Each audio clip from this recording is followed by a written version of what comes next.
Bonjour à toutes et à tous et bienvenue dans l'éveil de Biome, une rubrique du podcast Biome. Dans cet épisode, nous profitons d'un article récent paru dans la revue Epsilon, dont je vous ai déjà parlé dans le deuxième épisode, pour parler du concept de réensauvagement, ou rewilding en anglais. Vous pouvez trouver l'article dans le numéro 6 de la revue Epsilon, et il est écrit par Jean-Baptiste Verriera dans la rubrique Idées.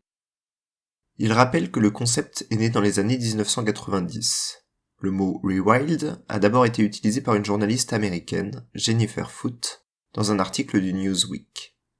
Puis, c'est Dave Foreman, écologiste créateur de la Rewilding Institute et de la revue Earth First, qui l'a démocratisé 2 ans plus tard.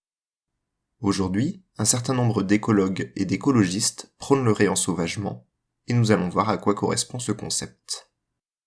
Le principe est de réensauvager les écosystèmes, c'est-à-dire de supprimer toute activité humaine et de laisser les écosystèmes et la nature s'équilibrer, comme avant l'arrivée des humains. Les écosystèmes tendent souvent vers un point d'équilibre fragile, où la moindre perturbation peut modifier ce point d'équilibre. Les activités humaines impactent fortement cet équilibre, involontairement par des pollutions par exemple, ou volontairement par des gestions, afin de maintenir l'écosystème dans un certain stade, ou d'empêcher le développement de certaines populations. L'article rappelle bien qu'il n'y a pas de définition ou de manière d'agir commune quand on parle de réensauvagement. Cela peut passer par la réintroduction d'espèces, telles que les loups dans le parc du Yellowstone aux États-Unis dès 1995. En Europe, des castors sont réintroduits depuis 2002 en Angleterre, alors qu'ils y avaient disparu depuis 400 ans. Le but, amener une gestion des rivières qui devait être faite par l'activité humaine et qui favorise la présence de nombreuses espèces comme des amphibiens, des poissons ou même des chauves-souris. En France, dans le Vercors, le domaine du Val-Fanjouz a été racheté en 2018 par l'Association pour la protection des animaux sauvages, pour devenir la plus grande réserve naturelle française non gérée par l'humain, sur 500 hectares. Le but est d'en extraire les espèces exotiques, souvent introduites par les activités humaines, et de laisser les écosystèmes naturels se redévelopper sur ces terres sans aucune gestion. Mais tout cela reste des initiatives locales, parfois privées, où chacun agit comme il l'entend.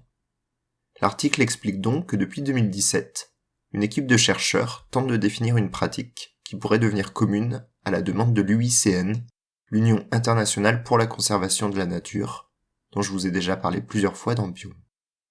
D'ailleurs, le réensauvagement est un concept parmi d'autres.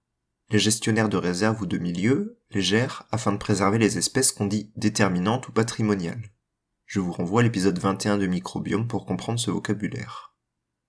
Ainsi, le réensauvagement va favoriser l'équilibre des écosystèmes.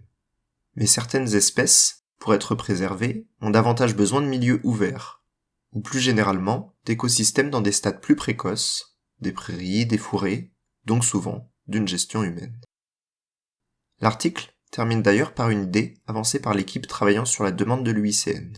En septembre dernier, à Marseille, pour le Congrès mondial de la nature, ils ont ainsi prôné une meilleure coexistence de l'humain et de la nature, donc un certain réensauvagement, mais des humains.